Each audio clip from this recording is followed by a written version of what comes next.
Deux étudiants, là, le truc en haut? Ouais. Alors, on est en live.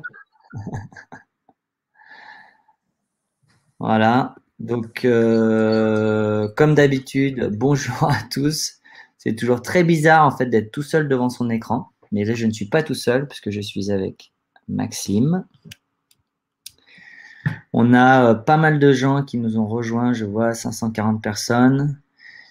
Donc, je vais me présenter. Moi, je déjà remercier toutes les personnes qui nous suivent là en direct sur les réseaux. Donc, je m'appelle Martial Balland, je suis enseignant-chercheur à la fac de Grenoble. Je travaille sur l'architecture des systèmes vivants depuis une vingtaine d'années. Et puis, plus récemment, du côté enseignement, je me suis impliqué dans la co-création d'une communauté qui s'appelle l'Autre, qui vise à essayer de fédérer les initiatives nationales autour de la place des low-tech dans l'enseignement. Voilà, et aujourd'hui, j'ai le grand plaisir d'accueillir Maxime de Rostolan qui nous fait la grande joie d'être avec nous. Donc Maxime, il est ingénieur chimiste de formation. Il s'est tourné assez tôt sur les questions environnementales. C'est quelqu'un qui a eu la bougeotte aussi assez tôt. Parce qu'après une fin de cycle d'études au Brésil, à Sao Paulo, il est parti 2 ans en road trip pour un peu sensibiliser, se questionner sur les questions de rareté de l'eau. Il a créé une association qui s'appelle Au-delà avec des collègues à lui. Et puis, il a continué à s'impliquer dans le mouvement associatif. C'est quelqu'un qui est très sensible aux questions de permaculture, d'agroécologie, aussi de biomimétisme. Il a été pas mal influencé, je crois, par des gens comme Pierre Rabhi. Il a fondé 2 associations slash plateformes qui sont extrêmement pertinentes à mon avis personnel, qui sont Bluebees et Ferme d'Avenir. Et puis plus récemment, en fait, il a lancé le mouvement qui s'appelle la bascule. Et donc, je ne crois pas trop me tromper en disant que Maxime est quelqu'un qui est, il me corrigera si je me trompe, pour une agroécologie qui soit à la fois scientifique et humaine. Et je crois que c'est quelqu'un qui nous incite à rentrer dans un changement, une bascule qui soit optimiste. Donc, encore une fois, merci Maxime d'être avec nous. Et avec un tout petit peu de retard, un très bon anniversaire. La parole. Merci. Merci. Merci beaucoup. Merci Martial et bonjour tout le monde. Je ne vous vois pas, mais je vois qu'il y a des gens. Je vais partager mon écran du coup. Tac, share screen, tac, bim. Fenêtre de l'application PowerPoint, partager. Normalement, on est bon. Est-ce que vous me voyez? Ouais. Par contre, là, moi, du coup, je suis face à rien du tout. Tu m'entends, Martial? Vous me voyez toujours? Non. Moi, je t'entends, Ouais, Maxime. ah ouais, d'accord. Ah ouais, d'accord. Clique to Je close pense que message. les gens voient tes slides, mais Manon, qui est avec nous, va nous dire si elle voit tes slides peut-être dans le chat. Mais c'est compliqué du coup de passer mes slides, quoi. Je ne peux pas passer mes slides directement. Je pense que si. Ça ne marche pas pour toi? Click to close message. Ok. Si je fais ça là. Ouais, bah écoute, je vais faire différemment. Tac, bougez pas. Tac. Tac. Normalement, on est bon. Ok, là, comme ça, c'est bon. Donc voilà. Ah non. Bon, je vais y aller comme ça. Vous voyez, de toute manière, bon, bah, je vais. Parfait. Je pense que Ok. tu peux même mettre tes slides en plein écran si tu veux. Bah ouais, mais si je le mets en plein écran, je me vois plus moi, mais bon. Ah oui, alors comme tu le sens. En fait, je m'en fous de me voir moi. Ok, bah, je viens juste quand je passe en plein écran, tu me fais juste un petit OK pour dire que c'est bon, vous m'entendez toujours. Vous m'entendez toujours? Yes? Tu m'entends, Martial? Yes, Allez. super pour moi. Bah donc voilà, donc moi je suis Maxime, je suis effectivement ingénieur, mais j'ai une option jonglage, voyage assez prononcée. J'ai fait, comme tu le disais, Martial, un tour du monde de 2 ans pour aller à la rencontre des problèmes de l'eau. On a commis un petit bouquin qui s'appelait Les Aventuriers de l'Or Bleu, paru en 2007. Et voilà. Mais en fait, je suis avant tout ingénieur et un peu cartésien. Et donc, moi, la science est quand même un gros sujet, voilà, un gros jalon dans ma réflexion. Et en fait, quand on regarde ce que disent les scientifiques, je ne vais pas en rajouter 30 couches ici parce que je sais que vous êtes au courant, mais les scientifiques sont quand même assez d'accord. Et si Antonio Guterres, qui est le secrétaire général de l'ONU et qui n'est pas connu pour être le plus grand altermondialiste révolutionnaire qui soit, dit c'est une question de vie ou de mort aujourd'hui, et ben en fait c'est le cas. Donc et si on regarde les courbes, et donc je ne vais pas vous assommer de chiffres tout le long, mais regardons juste quelques courbes vite fait, on voit que sur ces indicateurs-là, entre 1950 et 2000, on est sur des courbes exponentielles. Si jamais on zoomait un petit peu plus entre 2000 et 2020, on verrait que les courbes elles deviennent quasiment verticales. Et on n'est plus dans des exponentielles, on est vraiment dans des droites qui tirent vers l'infini. Je vais vous donner juste un chiffre qui est ultra frappant, qui vient d'ailleurs d'un bouquin de Gauthier Chapelle. Gauthier Chapelle qui a écrit les bouquins 2 et 3 de Pablo Servigne, avec Pablo Servigne. Il dit que l'humanité a extrait entre 98 et 2018 autant de ressources que l'humanité dans son ensemble avant 98. Juste à quel point c'est vertigineux. Donc, on est vraiment dans une accélération beaucoup trop forte. Et quand on regarde clairement ce qu'est la systémique des choses, et donc du coup, Martial, qui est spécialiste de la chose, comprendra ce visuel, on voit bien que c'est un effet domino. Et là, il commence par l'arbre, mais on aurait pu le faire par le poisson ou par d'autres. On voit bien que tout est imbriqué. Et donc, ce qui est dit en portugais en dessous, c'est équilibre socio-environnemental. Pensez bien avant de toucher. Et effectivement, c'est un peu ce qu'il faudrait faire. Et moi, quand j'ai commencé à m'intéresser à l'écologie, on nous ramenait toujours à cette histoire du pétrole. On disait, mais est-ce qu'on a passé le pic ou pas? Est-ce qu'on est avant, après? En fait, on s'en fout de savoir si on a passé le pic de cette gaussienne, parce que si on dézoome un tout petit peu et qu'on regarde ce qu'est le vivant à une échelle appréciable, si 1 kilomètre, c'est 1 milliard d'années, alors 1 mètre, c'est 1 million d'années et 1 millimètre, c'est 1000 ans. Et à cette échelle-là, l'homme est apparu, l'Homo sapiens est apparu il y a 20 cm. 20 cm. Donc, on a déjà le pied écrasé contre l'Arche de la Défense. Donc, ouais, la Terre a 4,5 km d'années. Donc, c'est vraiment ce qui sépare l'Arche de la Défense de l'Arc de Triomphe. Et donc, l'homme est apparu il y a 20 cm, ce qui fait que on est déjà le pied écrasé contre l'Arche de la Défense. Et on a découvert le pétrole, figurez-vous, il y a 0,15 mm. Donc, cette gaussienne, en fait, on s'en fiche. Si on dézoome et qu'on regarde froidement, en fait, c'est un Dirac, c'est un accident. Et si notre civilisation continue à assumer le fait de ne reposer que sur l'exploitation du pétrole, en fait, on assume d'être un accident dans l'histoire de la Terre. Maxime, oui. Permets-moi de t'interrompre une demi-seconde. On me dit dans le chat qu'en fait, on ne voit pas passer tes slides. Donc, soit tu décides de partager tout ton écran. Mais c'est ce que je faisais là. Ah ouais, d'accord, je comprends. Ok. On me dira si ça marche entre-temps. Ah ouais, non, mais là j'ai fait un truc bizarre. Attends, alors, il faut que je partage mon écran. Alors, je vais tout partager. Soit tu partages l'écran dans son ensemble, soit tu quittes le diaporama, en gros. Alors, où est-ce que je fais pour arrêter de partager? Ok, tac, donc j'y retourne, share screen, et je partage l'intégralité de mon écran. Ok. Partager. Ok, bim. Vous me voyez toujours? On est bon? Là, on te voit toujours. C'est encore mieux, du coup. D'accord, c'est encore mieux. Voilà, et là, je suis bien. Et là, vous me voyez, là? Et là, on te voit. Là, vous voyez mes slides? Et on voit tes slides. Et si tu les changes, on les voit, donc c'est super. T'es parti. Du coup, vous voyez là les courbes dont je parlais tout à l'heure, que vous ne voyiez pas à ce moment-là. L'effet domino, cette illustration que je trouve géniale.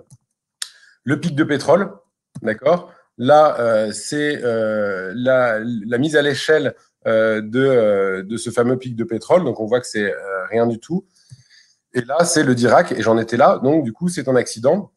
Et donc, je vous invite à lire tous un bouquin qui est fabuleux, qui s'appelle Biomimétisme de Janine Benyus, et qui explique un petit peu la puissance de la nature, et notamment toutes les technologies qu'elle a pu développer avec la seule énergie qui est l'énergie du soleil. Elles ne produisent pas de déchets, ces technologies. Elles sont hyper résilientes, et nous, on fait exactement le contraire. Je fais juste un mini-exemple. J'adore les exemples du biomimétisme. Là, par exemple, pour faire du verre aujourd'hui, on prend de la silice pure qu'on met à 1800 degrés sous 4 bars. Enfin, en gros, on fait beaucoup de pression et on fait beaucoup chauffer, et c'est de la silice pure, et on arrive à faire du verre. Et ben en fait, il y a une éponge dans l'océan, dans les océans, dans les zones tropicales, qui, avec de la silice dissoute dans l'eau de mer, à pression atmosphérique et à température ambiante, arrive à faire du verre qui est plus résistant que le nôtre. Pourquoi est-ce qu'on continue à prendre du sable dans les deltas du monde? D'ailleurs, c'est des enfants qui le font et donc ils ont des conditions de vie assez dures. Et pourquoi est-ce qu'on continue à faire ça alors que la nature nous montre qu'on pourrait faire différemment? Pareil, sur l'architecture, il y a énormément de choses qu'on peut reprendre de la nature. Il y a un magnifique bâtiment à Harare, au Zimbabwe, qui s'appelle la termitière et qui arrive à économiser jusqu'à 70% d'énergie pour la climatisation et pour le chauffage. Bref, donc ça, c'est le biomimétisme et c'est ce que la science nous dit. Et la science, elle nous dit aussi un truc, donc c'est bien, mais il y a pas mal de freins. Et la science, quand elle arrive à nous dire pour rester sur une trajectoire à 1,5 degré, voilà ce que chacun devrait faire. Et donc ça, c'est vraiment les engagements que on devrait prendre chacun individuellement. Et on voit qu'en fait, il faut être des super-héros si on voulait respecter cette ambition de 1,5 degré. Et donc, comment est-ce qu'on fait pour être des super-héros? Est-ce que l'éducation ne serait pas la solution? Alors, bien sûr, l'éducation, vous voyez la pyramide des âges sur la planète, on voit qu'il y a toute la génération qui arrive, c'est le gros de la masse et qu'il va falloir éduquer. On comprend aussi que éduquer, ça ne veut pas vouloir dire faire des esprits, enfin, des cerveaux tous similaires. Mais l'éducation, donc du coup, moi, je me suis lancé dans l'éducation quand je suis rentré de mon tour du monde et j'ai commencé à faire des outils pédagogiques sur le développement durable. Donc, on a fait des affiches illustrées, un peu comme c'est même pas un peu comme, c'est l'entreprise dans laquelle je faisais ça. Elle existe depuis 1866 et elle faisait ça dans les salles les planches pédagogiques qu'il y avait dans les salles de classe de nos parents, de nos grands-parents avec la carte de France, le corps humain. Et en gros, c'est des outils qui sont intemporels et qui nous paraissait hyper intéressant pour parler des problématiques actuelles. Donc, on a fait 200 planches, 200 affiches sur des thématiques développement durable. Et en fait, j'ai commencé à avoir une espèce de une petite dissonance éthique assez vite parce qu'en fait, ces outils, je les faisais financer par des boîtes. Donc là, celle sur le développement durable, c'est HSBC qui finançait. Donc c'est bien, mais HSBC, il me file 10 000 balles pour faire une affiche qu'on va remettre dans les écoles, mais à côté, ils placent tout leur argent pour défoncer les forêts en Indonésie. Ça me mettait un petit peu mal à l'aise. Et donc du coup, voilà, j'ai commencé à prendre un petit peu de recul sur cette notion d'éducation. Et puis, plus ça allait, plus je comprenais que les problèmes, ils sont loin. Et donc, on a du mal à se sensibiliser à ça. Et en plus, consommer, c'est de la balle, quoi. Juste un petit chiffre. En France, le budget pour la pub, c'est 20 milliards d'euros par an. Si on prend toutes les assos d'éducation à l'environnement réunies, on émarge à 5 millions par an. Donc, on n'est pas du tout dans les mêmes échelles. Enfin, ils ont 4000 fois plus de budget que nous pour vendre des trucs qui sont exactement le contraire de ce qu'il faudrait faire. On voit bien d'ailleurs avec la loi climat en ce moment, ils sont en train de détricoter l'article sur la pub sur les SUV, etc., sur les produits polluants. Et donc, ça continue. Voilà. Donc, c'est difficile de faire de l'éducation à l'environnement dans le contexte actuel. Et en plus, on a ce qu'on appelle des marchands de doute. Donc là, un ancien président des États-Unis qui continue à dire que ça n'existe pas, le changement climatique, etc. Donc, c'est un peu compliqué. Et en plus, on voit qu'il y a énormément de créativité qui est développée pour nous emmener vers les bonnes pratiques, les bons comportements. Donc là, on voit, j'ai juste pris l'exemple du plastique. Donc on voit qu'il y a des gens qui inventent des superbes campagnes, mais malgré ces campagnes, on se retrouve quand même avec 250 kilos de plastique chaque seconde qui rentrent dans les océans. Donc ça fonctionne pas. Et puis quand bien même on dirait ouais mais attends il faut essayer de faire des trucs au niveau industriel, on voit très bien ce qui se passe au niveau industriel. Regardez cette image, c'est juste absurde. Les mecs ils enlèvent les peaux des bananes pour mettre des bananes sans peau dans des trucs en plastique. Ça a aucun sens. Et donc on rame quand même. Enfin c'est un peu on rame à contre-courant quoi. Donc et puis surtout si on regarde collectivement la seule victoire qu'on ait jamais remportée au niveau de l'écologie. Elle concerne le trou dans la couche d'ozone. Début des années 80, on comprend, fin des années 70, on comprend le trou dans la couche d'ozone. On voit que le principal responsable, c'est les CFC, donc les chlorofluorocarbures, les aérosols en gros.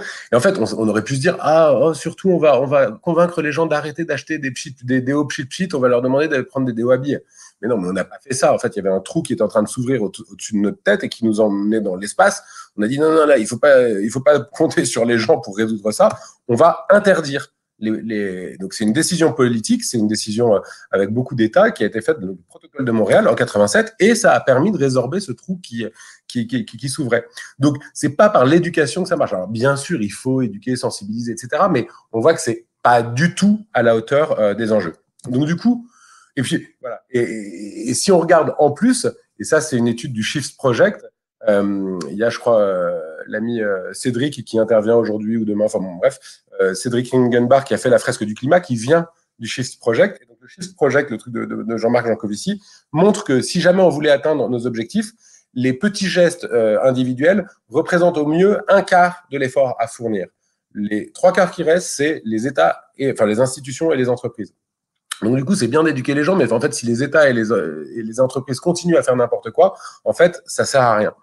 Et donc, du coup, qu'est-ce qu'on peut faire? Est-ce que, moi, là, je me suis dit, bon, bah, c'est bien l'éducation, c'est bien d'essayer de convaincre les gens, mais il faut aller dans l'action et il faut essayer de développer des solutions viables. Et c'est ce que j'ai essayé de faire. Donc, en 2010, j'ai commencé à passer pas mal de temps dans des fermes. 2011, au Bec et Loin. Et 2012, je me forme en maraîchage bio et je monte une première ferme en Touraine, la ferme de la Bourdaissière. Et on est parti un peu fleur au fusil en disant, on va prouver que l'agriculture naturelle est plus rentable que l'agriculture chimique. Et en fait, on a assez vite revu notre wording, notre promesse. On a dit on va évaluer la viabilité économique, technique et sociale de l'agroécologie, de la permaculture, et voir si c'est compétitif avec l'agriculture industrielle, identifier les freins et proposer des leviers pour que ça devienne la norme. Parce que ce qui est clair, c'est que ça doit être la norme. J'adore la phrase de Georges Bush-Père qui, en 92, dit « Le mode de vie occidental n'est pas négociable ». Mais c'est pas vrai. Il n'a rien compris. Ce qui n'est pas négociable, c'est le fait d'avoir de l'air pur, de l'eau qui se boit, de l'eau potable, de la biodive pour polliniser, etc. Et c'est ça qui n'est pas négociable. La Beauce, on voit très bien dans les champs, une grande partie des champs en France, il n'y a plus de biodiversité, ça remplit plus les fonctions écosystémiques. Et ça, c'est ça qui ne devrait pas être négociable, c'est qu'on devrait rendre possible les impacts et les services écosystémiques fournis gratuitement par la nature. Donc du coup, je me suis lancé sur cette ferme en 2014. Et pourquoi est-ce que pourquoi est-ce que j'ai commencé par l'agriculture et l'alimentation? Parce qu'en fait, l'agriculture aujourd'hui, ça ressemble à ça. Ça ressemble à ça, alors que si on voilà, ça c'est des épandages. Je ne sais pas si vous avez vu d'ailleurs depuis 2-3 jours, ça gèle beaucoup, notamment dans les vignes, et donc ils allument beaucoup des bougies. Donc c'est des bougies, c'est du pétrole qui crame pour faire écran, et il y a aussi des hélicos qui passent au-dessus des vignes. Donc aujourd'hui, on en est rendu là. Et moi, il y a quelques chiffres qui dans l'agriculture m'avaient vraiment frappé. Je ne vais pas tous vous les lire, je vais juste vous en donner un. C'est le chiffre que j'ai peut-être le plus répété ces 10 dernières années. Et en gros, il est complètement ouf et juste limpide. C'est en 1940, avec une calorie fossile, on produisait 2,4 calories alimentaires. Et aujourd'hui, il nous faut 7 à 10 calories fossiles et 15 aux États-Unis pour produire une seule calorie alimentaire. On a donc divisé par 25 notre efficacité énergétique pour produire de la nourriture depuis l'époque de nos grands-parents. Et j'aime bien rajouter que c'est une insulte à l'intelligence humaine que d'être 25 fois moins efficace que ses grands-parents, surtout pour une société qui se prétend développer ou avoir fait des progrès. Alors, juste pour expliquer ce chiffre, pourquoi est-ce qu'on a divisé par 25 notre efficacité? Je vous le fais rapide, mais en gros, c'est les méthodes de production avec force phyto, force tracteur, et bien avoir en tête que c'est pas ce qu'on met dans le réservoir du tracteur, donc c'est pas l'essence qu'on met dans le tracteur qui émet la plus grosse part des gaz à effet de serre, c'est bien ce qu'on met dans l'épandeur, c'est les produits phyto, c'est les engrais azotés. Donc c'est 3/4 de l'empreinte, ça vient des produits phyto. Donc vraiment, première raison, les méthodes de production. Deuxième raison, c'est l'aspect mondialisé de l'alimentation qui fait qu'on a souvent des produits qui ont parcouru 2000, 5000, 10 000 bornes avant d'arriver dans notre assiette.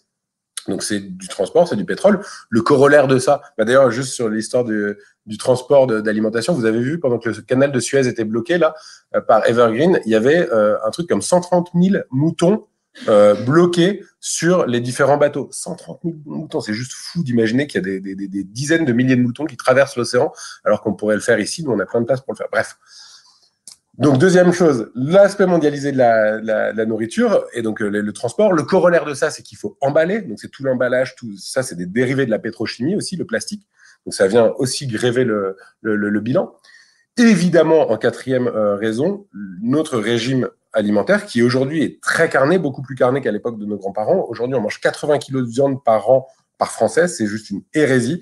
Et on sait qu'il faut 10 fois plus d'énergie pour produire une protéine d'origine animale que pour faire des protéines végétales. Et je vous rajoute, donc voilà, ça c'est les 4 raisons principales. Je vous en rajoute une en bonus, c'est que comme on a tiré les prix de l'alimentation vers le bas depuis début des années 70. Merci Michel-Édouard Leclerc. On a tiré le prix vers le bas. On est passé de 30% du budget des ménages alloués à l'alimentation à 12 à 13% aujourd'hui. Donc, on a divisé par 3 la valeur qu'on accorde à notre alimentation. Et donc, du coup, ça a dévalorisé ça et ça ne choque donc personne qu'un tiers de ce qui est produit soit jeté sans même être consommé. C'est juste fou. Et donc ça, on le rajoute dans le bilan. Et donc, ça fait un bilan catastrophique pour notre civilisation. Et c'est un des gros enjeux. Donc, je me suis lancé là-dedans parce que, donc moi, ce qui m'intéresse, c'est de savoir comment est-ce que ça pourrait fonctionner. Il me semble que j'ai des slides qui ont... Non, c'est là, ouais. Donc, on regarde comment fonctionne la nature et on voit qu'une forêt ou une prairie naturelle, ça produit 10 à 100 fois plus de biomasse qu'un champ de blé. Sans intrants, sans irrigation, sans pétrole, sans déchets, quasiment sans travail. C'est juste parfait. Et donc, pourquoi est-ce qu'on ne regarderait pas comment fonctionnent les écosystèmes naturels pour nous en inspirer et reproduire la même chose à des fins vivrières?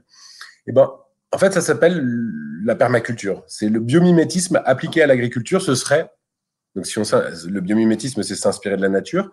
Et donc, la permaculture, ce serait le biomimétisme appliqué à l'agriculture. En fait, je vais revenir dès maintenant sur cette définition qui, en fait, est beaucoup trop étroite parce que la permaculture, c'est bien plus que ça. La permaculture, nous, on dit que c'est une méthode de conception d'écosystèmes humains équilibrés. Tous les mots sont importants. Une méthode, ça veut dire qu'il y a vraiment une technique pour le faire, c'est obredim. On observe, on regarde les bordures, les ressources, on évalue, on design, on implémente, on maintient. Donc, il y a vraiment des règles à suivre pour faire de la permaculture. Donc, une méthode. Conception, c'est bien l'idée d'aller d'un point A à un point B. On n'est pas là pour sanctuariser quelque chose ou pour pas toucher, etc. On est là vraiment pour faire un projet ou une conception de quelque chose, donc d'un écosystème avec beaucoup d'êtres vivants en interrelation. Écosystème humain, parce que l'idée n'est pas de dire oh là là, l'humain c'est ça, c'est pas bien, il fait que de la merde, et voilà, et c'est pas bien, et donc il faut que l'humain s'en aille et ce sera mieux comme ça. Non, ça ne fonctionne que si l'humain y trouve sa place. Donc, méthode de conception d'écosystème humain équilibré, évidemment, parce que l'idée, c'est d'être résilient. C'est un terme qui est de plus en plus à la mode et couru. Il va falloir s'en occuper réellement. Et donc, la permaculture, vous comprenez bien, du coup, que c'est bien plus large qu'une ferme.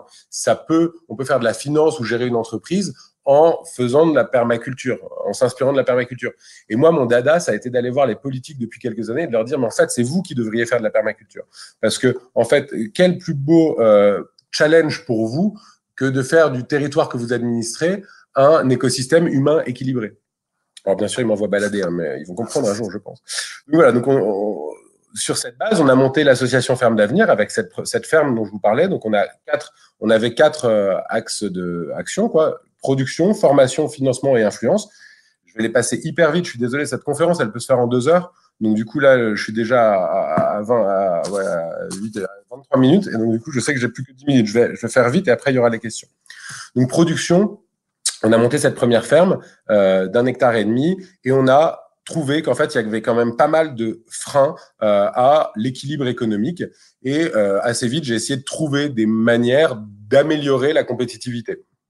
Donc, du coup, donc cette ferme que vous voyez, à un moment, je me suis dit, en fait, sur cette ferme qui fait 1,5 hectare, je passe 30% de mon temps à faire de l'administratif, de la veille, de la commercialisation, des RH, etc. Et en fait, je pourrais mutualiser ça. On pourrait imaginer que plusieurs fermes se réunissent et, en gros, mutualisent certaines fonctions support. Et donc, j'ai inventé un métier qui s'appelait le péiculteur.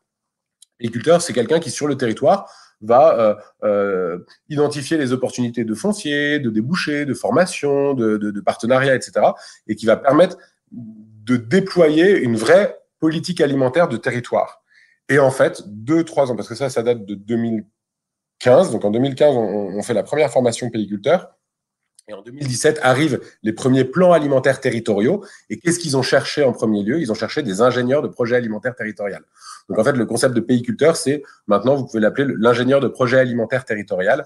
Comme ça, on s'évite un néologisme et voilà, et on rend à l'État ce qui doit être géré par l'État.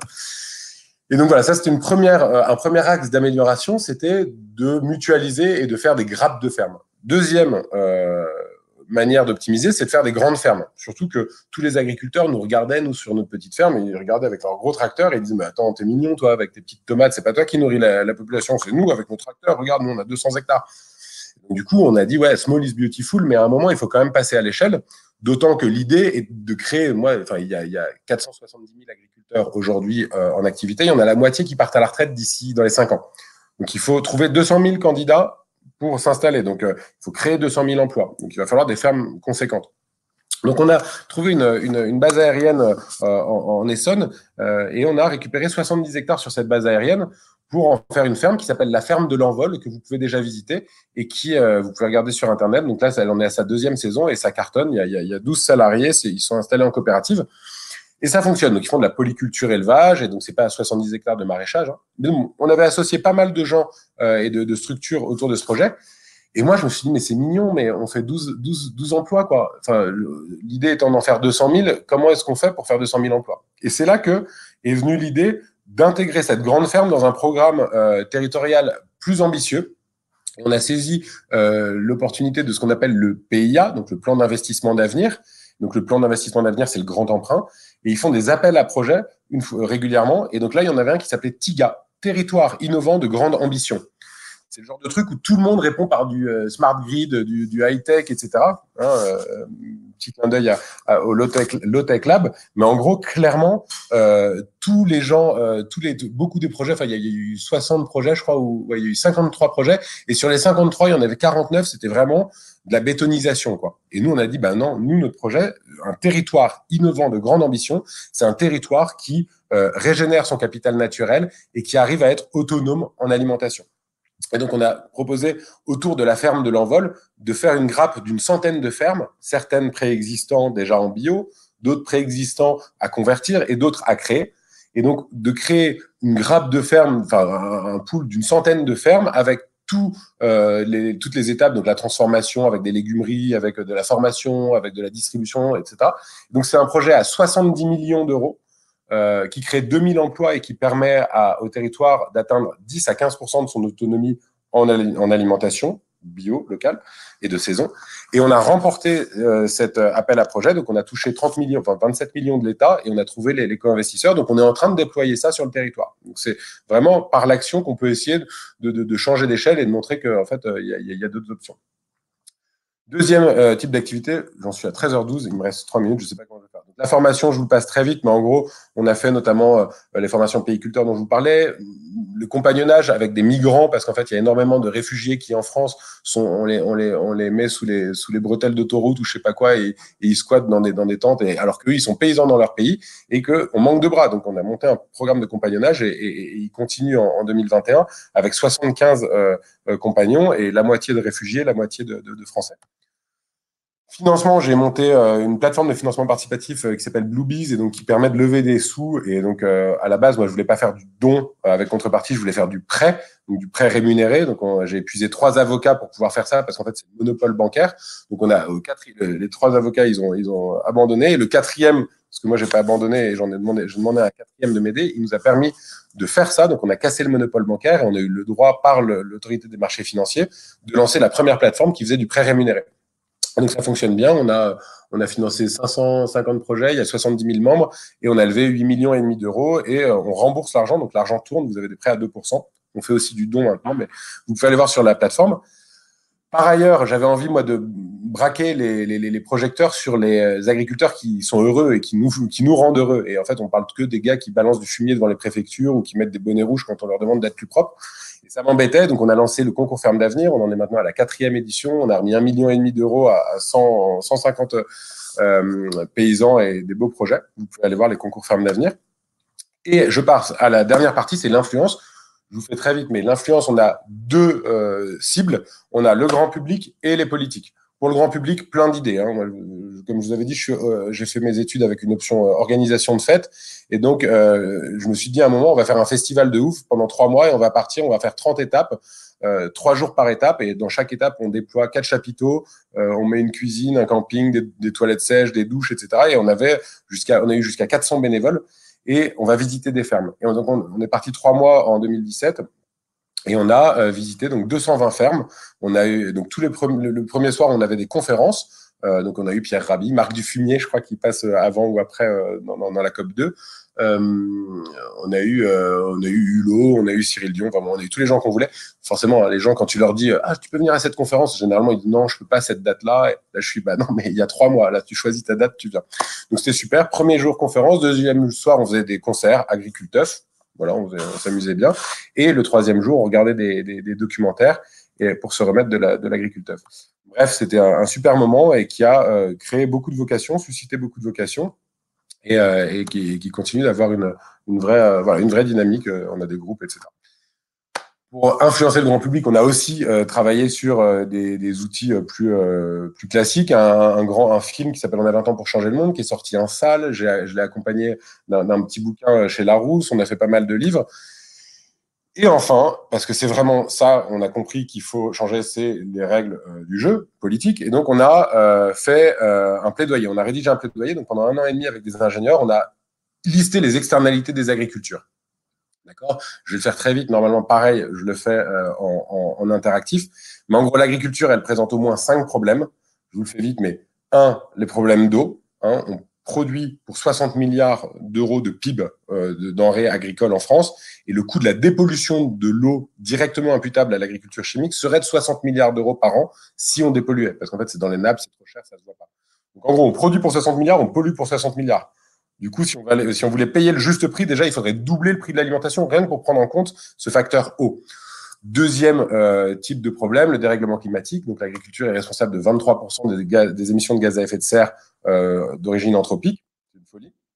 L'érosion de la biodiversité, on a perdu 60% des animaux sauvages en 44 ans, 80% des insectes en 30 ans. Santé, avec le coût des perturbateurs endocriniens, c'est juste fou. Il y a ce qu'on appelle un tsunami de l'autisme, avec tous les cocktails toxiques qu'on ingère. Et en fait, on est en train de dégénérer notre espèce petit à petit. Ça coûte 80 milliards par an à l'Europe. Et si à la limite, il y avait tous ces problèmes, si jamais ça polluait l'eau, ça dérègle le climat, ça défonce la biodiversité et notre santé, mais si ça faisait, ça créait de l'emploi, à la limite, on pourrait le défendre. Mais en fait, c'est ça le pire, c'est que l'agriculture industrielle et chimique a détruit 80% des emplois en 30 ans, du secteur agricole en 30 ans. Ça ne fonctionne pas. Donc, il n'y a plus aucune raison de continuer là-dessus, d'autant que, je le fais très vite aussi, mais pour produire de l'eau potable, on n'a pas de meilleur allié qu'un sol vivant, donc l'agroécologie. Pour le dérèglement climatique, il n'y a pas un truc, à part les océans, mais bon, je vous invite à regarder Seaspiracy si vous voulez comprendre un peu l'état des océans actuels, mais en tout cas, on n'a pas de meilleur allié que l'arbre et que la photosynthèse pour capter du carbone. C'est quand même fou de se dire que le seul secteur qui serait en mesure de capter du carbone se trouve en fait émetteur net de 23% de nos émissions. C'est juste fou. Donc l'agroécologie présente une solution à ce dégât provoqué par l'agriculture industrielle. Pareil pour l'érosion de la biodiversité. Vous avez vu les photos des fermes. Il n'y a pas de débat. Voilà, la santé des populations. One apple a day keeps the doctor away, quelque chose comme ça avec un bon accent français. En gros, on est ce qu'on mange. Et jusqu'à preuve du contraire, si on mange des trucs sains, on va continuer à être en bonne santé. Bref, tout ça pour dire qu'il y a des solutions et que ces solutions, on a essayé de rationaliser pour parler avec les députés parce qu'en fait, ils comprennent pas là ce que je viens de dire. Enfin, en tout cas, ils n'ont pas le temps. Et on leur dit, en fait, on compte mal. Le problème, c'est que notre société, c'est qu'on a une mauvaise boussole. Et pourquoi est-ce qu'on compte mal ? Je le fais vite, mais une marée noire, donc un supertanker qui s'écrase sur nos côtes, et en fait, ça défonce tout l'écosystème marin dans le coin. Donc, il faut nettoyer. Donc, il y a beaucoup de gens qui vont venir nettoyer. Il faut démanteler le bateau. Il y a des assurances qui font leurs affaires là-dessus. Il faut reconstruire un bateau. Il faut le re-remplir, le réaffréter, etc. Ça fait du PIB. Ça fait de la croissance. Donc, une marée noire, c'est bon pour l'économie. Une marée noire, c'est bon pour le pays. Mais c'est fou. En fait, si on continue d'avoir cette boussole-là, on va forcément dans le mur. Et donc, on dit, en fait, on compte mal. Et donc, comptons ce qui compte vraiment. Et donc, rajoutons dans les techniques comptables 2 autres capitaux qui sont indispensables, le capital naturel et le capital humain. On l'intègre dans le bilan comptable, dans le compte de résultats, et on indexerait les impôts là-dessus.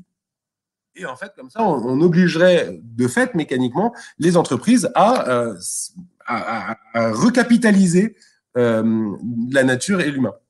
Donc voilà, donc du coup, on est allé parler de tout ça. On a transformé ça en une pétition qu'on a remise à l'époque au candidat à la présidentielle. Macron était venu sur ma ferme en 2017, en février.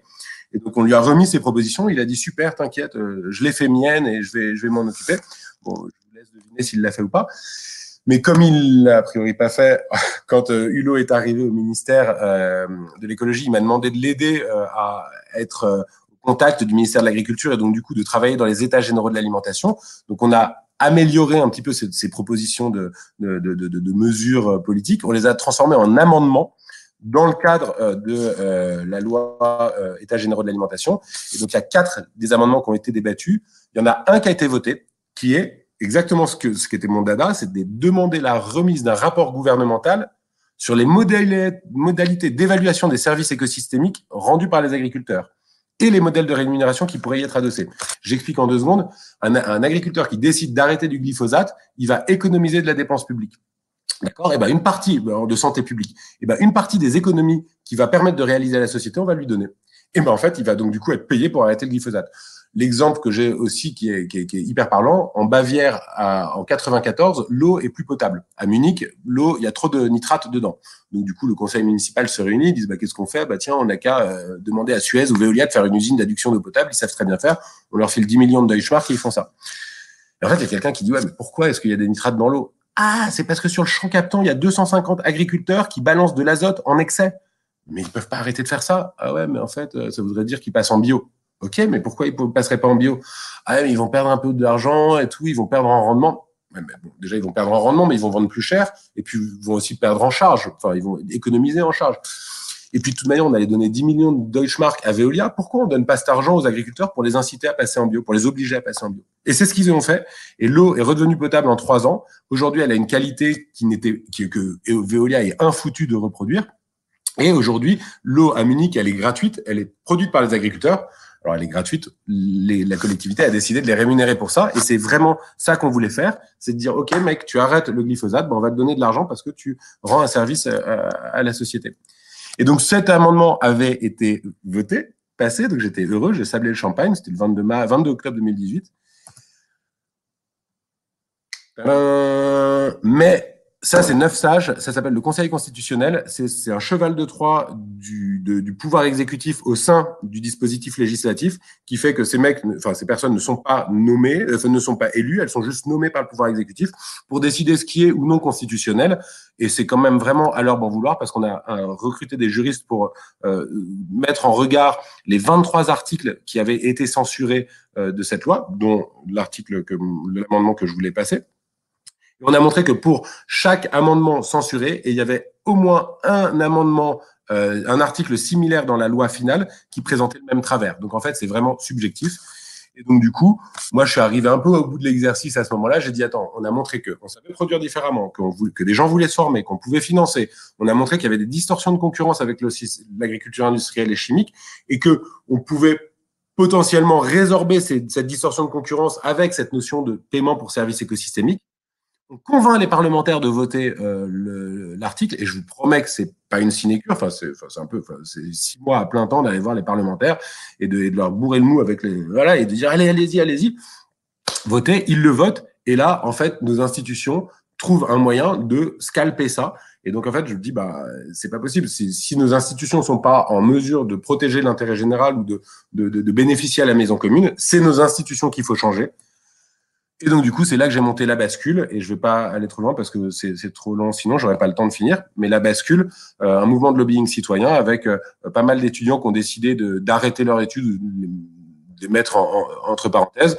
On s'est installé dans une polyclinique désaffectée à Pontivy, dans le centre-Bretagne. On a habité à une centaine dedans pendant 8 mois. On a fait pas mal de choses. Ils continuent de faire des choses. On leur a donné un couvent. Vous pouvez aller les voir à Plouray, en Bretagne, on récupère une caserne en Bourgogne à Joigny, on récupère un collège et un internat en Normandie. Donc ils sont en train d'ouvrir des lieux et de faire des dynamiques de territoire. Et c'est assez disruptif, même si le mot est un peu moche, mais et donc ils sont à fond, déter, comme ils disent. Moi, je viens de passer dans une autre décennie et je suis vraiment encore plus vieux pour eux maintenant, mais ils continuent à inventer plein de belles choses. Ils sont en ce moment, ils ont été évidemment devant l'Assemblée nationale pour la loi climat. Ils sont en Bretagne pour soutenir les journalistes écolos qui se font menacer, etc. Donc c'est une belle dynamique qui continue et voilà. Et bien sûr, on participe beaucoup à ces mouvements de désobéissance civile, notamment le blocage du Châtelet en octobre 2019, qui était un super moment qu'on reproduira, j'espère. Et voilà, et normalement, je vous le dis, je le fais en 2 heures en prenant des respirations entre mes phrases. Là, je l'ai fait en 35 minutes.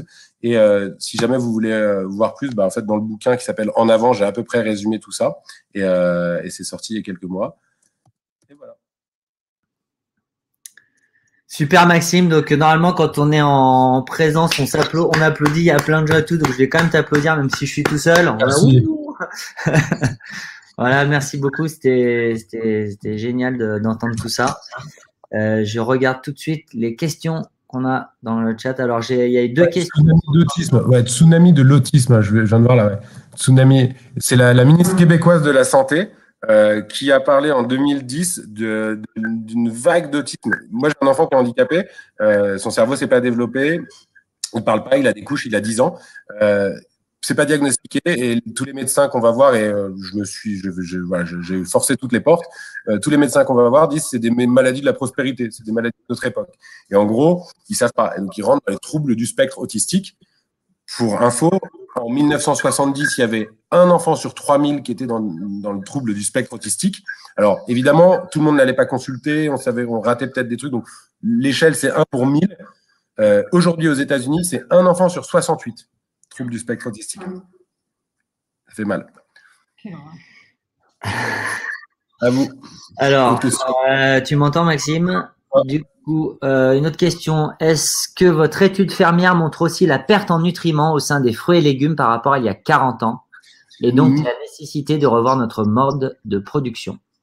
Nous, on n'a pas fait ça, mais il y a une étude qui est sortie en 2014, si je ne m'abuse, qui avait été relayée beaucoup par Graines de Vie et Philippe Desbrosses, que vous connaissez peut-être, Philippe Desbrosses qui a monté la ferme de Sainte-Marthe et qui a beaucoup relayé cette étude et qui a dit qu'effectivement, il fallait une trentaine de pommes aujourd'hui pour avoir le même potentiel nutriments qu'à l'époque.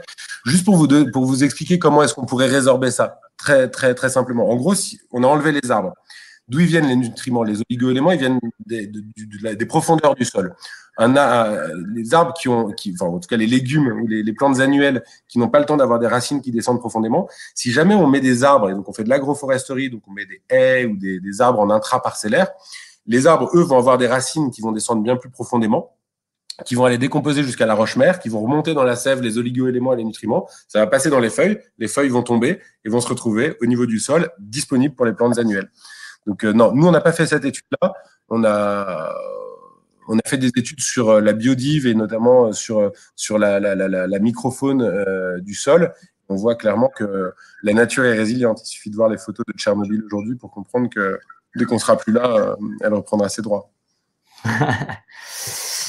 Alors, une autre question. La permaculture demande, il me semble, beaucoup plus de travail manuel que le système classique, avec des guillemets. Que pensez-vous de la condition de l'agriculteur dans ce cas? En fait, il y a plein de manières de répondre à cette question. Il faut prendre soin de notre maison, il faut prendre soin de nos écosystèmes, et prendre du soin, ça demande du temps. Alors, on peut tout robotiser, on pourrait. Hein, il y a des boîtes comme Naio Technologies qui font des espèces de robots formidables, autonomes, électriques, qui vont désherber. Donc là, pourquoi pas essayer de gagner un petit peu en confort de travail. On sait bien que quand le lave-linge est arrivé, il y a personne qui s'est plaint en disant « Oh là là, mais comment je vais occuper mes journées ?» quoi. Donc, c'est bien de déléguer des tâches chiantes à des robots, quoi. Et l'homme est suffisamment intelligent. Alors, merde, il y a quelqu'un du Low-Tech Lab ici, donc ça va être difficile. Mais l'homme est suffisamment intelligent pour ne pas s'infliger ces tâches chiantes. La question, c'est qu'est-ce qu'on fait avec ces gains de productivité? Déjà, à qui appartient le brevet de ces robots? Est-ce que c'est des gars qui vont devenir milliardaires et on va faire des nouveaux Steve Jobs ou voilà? Moi, je suis pas hyper pour ça. Deuxième truc, c'est quelle est l'analyse du cycle de vie complet du truc, parce que il faut bien regarder combien ça coûte de produire ce robot en matière, en ressources, etc. Combien il utilise d'énergie à l'usage et combien il faut pour le recycler. Et est-ce qu'il a fait au final gagner en énergie ou est-ce qu'il a été un émetteur, puisque c'est anthropique, quoi. Et enfin, la question de savoir ce temps gagné, qu'est-ce qu'on peut en faire? En fait, moi, je pense ça. Je pense qu'on est trop intelligent pour tout savoir à bosser. C'est relou de bosser. Enfin, je veux dire, il y a des trucs bien et il y a des trucs stimulants et il y a plein de gens qui ont envie et c'est super. Mais il n'y a pas assez de boulot pour tout le monde, c'est sûr et certain. En plus, si on enlève tous les boulots toxiques, là, les traders, les gars qui font de la pub, les gars qui… Et donc, la question arrive du revenu universel derrière, c'est de dire comment est-ce qu'on fait pour vivre tous ensemble. Donc ça, c'est juste pour la question un peu politique et dire comment est-ce qu'on tire. On tire ce fil de l'augmentation de la productivité. Sur les conditions de travail de l'agriculteur, dès lors qu'on a cette sécurité en disant, mais en fait, tu as un revenu assuré quoi qu'il arrive, c'est toi qui définis ton temps de travail. Et en fait, nous, l'expérience de Ferme d'Avenir, vous avez raison, hein, ça demande plus de temps travail manuel, mais nous, l'expérience de Ferme d'Avenir, on a voulu dès le départ l'inscrire dans le cadre légal du travail. Et donc, les maraîchers étaient à 35 heures semaine, ont payé leurs heures sup. Et donc, on a montré que le modèle économique ne fonctionnait pas et qu'il y avait un delta à combler et que ce delta, on pouvait le combler en rémunérant les services écosystémiques. Donc, c'est hyper compliqué de répondre à cette question. On sait juste qu'aujourd'hui, des fermes de 1000 hectares avec des tracteurs autonomes avec GPS, en fait, ça crée 0 emploi et un chômeur, ça coûte 15 000 balles par an à l'État. Donc, bref, il y a plein de manières de répondre à ça. J'ai un peu envoyé tout en pot pourri, mais on peut en discuter si vous voulez. C'était super, Maxime, une super réponse. Encore une question. Comment est-on recruté à la bascule? Peut-on y venir tout seul ou pas? Ouais. C'est mieux d'y venir tout seul, vous allez vous faire plein de potes. Mais non, la bascule, faut écrire. Hein. Écrivez-leur, ils ont un process de recrutement, ils accueillent des gens. Il y a tout un cursus d'intégration, que ce soit à Plouray ou bientôt à Joigny. Je crois qu'il y a Paris bascule, Bordeaux bascule, Dordogne bascule, Marseille bascule. Donc, il y a des trucs un peu partout. Contactez-les, contactez Agnès, Aurélien. Enfin, vous verrez, vous trouverez quoi. Et oui, et c'est bien d'y arriver tout seul. Quand on a ouvert ce lieu incroyable à Pontivy, personne ne se connaissait et on est arrivé. Donc, on a signé. Moi, j'ai visité le lieu un lundi. C'était un lundi, lundi 3 mars, je crois, ou 4 mars. On a dit OK, go. Le lundi 11 mars, on débarquait et il y avait 60 personnes qui sont arrivées pendant 3 semaines. On a appris à se connaître et on a mis le lieu en état. Et les gens sont arrivés au fil du temps. Et non, c'est super. Bientôt peut-être à Grenoble, une bascule à Grenoble. Faut demander à Piolle. Eric, il est venu à… Non, Eric, il n'est pas venu à la bascule, mais il connaît. Okay. Nous avait rencontrés au tout début de la bascule. On s'était rencontrés Gare de Lyon avec 2 basculeurs. On avait pris un petit déj ensemble. Chouette. Prenez-vous des stagiaires, étudiants ingénieurs agronomes pour votre projet de déploiement de ferme à grande échelle? Alors moi, j'ai quitté Ferme d'Avenir. Je ne suis donc plus opérationnel. Mais oui, bien sûr. Enfin, il faut écrire à Ferme d'Avenir. Ferme d'Avenir fait maintenant partie du groupe SOS et ils ont pas mal de structures qui sont aussi dans ces dynamiques-là. Et oui, sans doute. Alors, il y a beaucoup de demandes et puis les stages en ce moment, c'est un peu compliqué, mais ouais, faut tenter. Moi, maintenant, je suis en train de monter un nouveau projet qui concerne les pépinières participatives. Et donc, du coup, c'est un projet très compliqué à mettre en place, puisque j'ai une exigence, c'est que ce soit l'État, c'est à l'État de payer. Et donc, ça fait 1 an que je négocie avec l'État et qu'il ne veut pas payer. Ok. Une dernière question, Maxime, et après, on devra tristement se séparer. Une dernière question un petit peu longue, tu vas voir. J'ai l'impression que tu as acquis beaucoup de connaissances, chiffres, etc., que tu arrives bien à expliquer les problèmes actuels à un public comme celui d'aujourd'hui. Mais en plus de ça, quelles sont selon toi les compétences utiles pour mettre en mouvement les gens et ou mettre en œuvre le changement? Par exemple, quelle est la plus-value de la bascule par rapport aux autres organisations existantes? Et ça sera notre dernière question. Waouh. Question compliquée. Je pense que pour embarquer les gens, faut soi-même être convaincu et être enthousiaste. Il y a un jour un des partenaires qui a suivi et financé pas mal de mes projets. À un moment, je lui ai dit, mais putain, mais tu continues à me financer, c'est cool, c'est super. Il m'a dit, mais Max, ton enthousiasme est contagieux. Donc, je pense que ça, c'est un truc qui permet d'embarquer les gens. Et je pense que des gens comme, en ce moment, On est prêt, où il y a pas mal il est encore temps, On est prêt, il y a l'affaire du siècle, etc. Il y a de plus en plus de dynamiques qui jouent sur cette corde-là pour embarquer les gens. La plus-value de la bascule.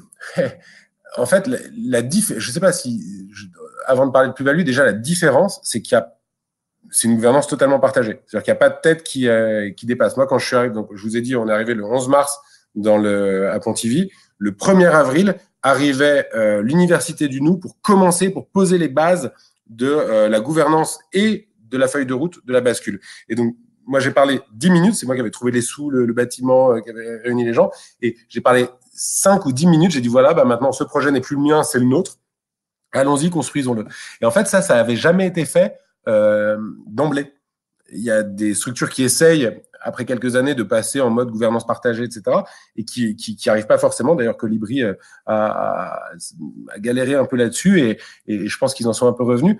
Mais voilà, ça, c'est une première chose. La deuxième chose, c'est qu'on affirme être une organisation politique, apartisane, mais politique. Donc, on assume que ce qu'on fait, c'est politique, mais on est apartisan. Donc, on ne donnera jamais de consigne de vote et on ne présentera jamais personne à des élections.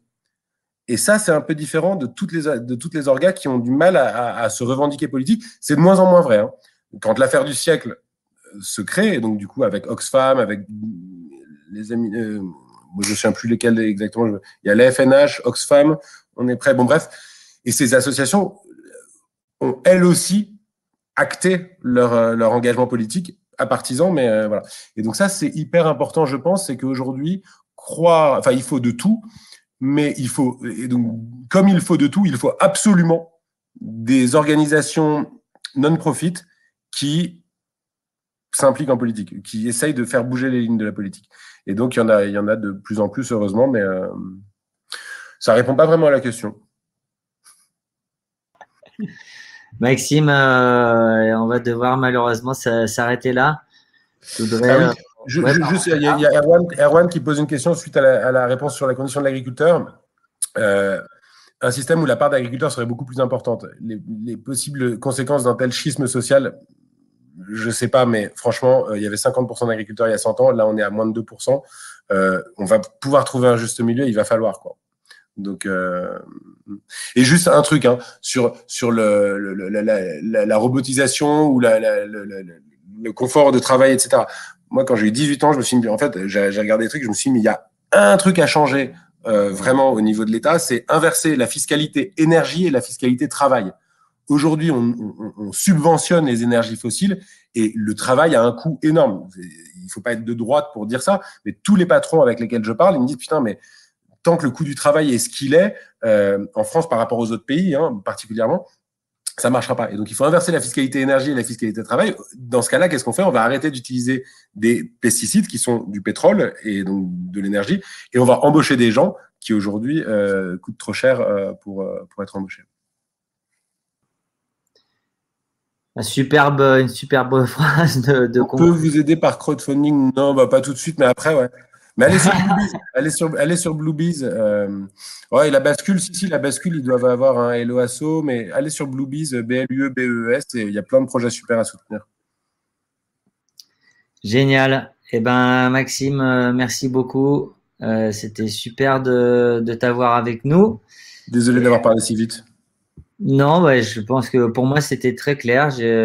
Comme j'ai aussi passé une décennie, même un peu plus, je pense que si j'ai réussi à suivre, j'imagine les plus jeunes ont réussi à suivre et les plus vieux aussi parce que c'était passionnant. Merci beaucoup, Maxime. Au grand plaisir de se voir en vrai et merci pour ton intervention. Continuez. À bientôt. Merci.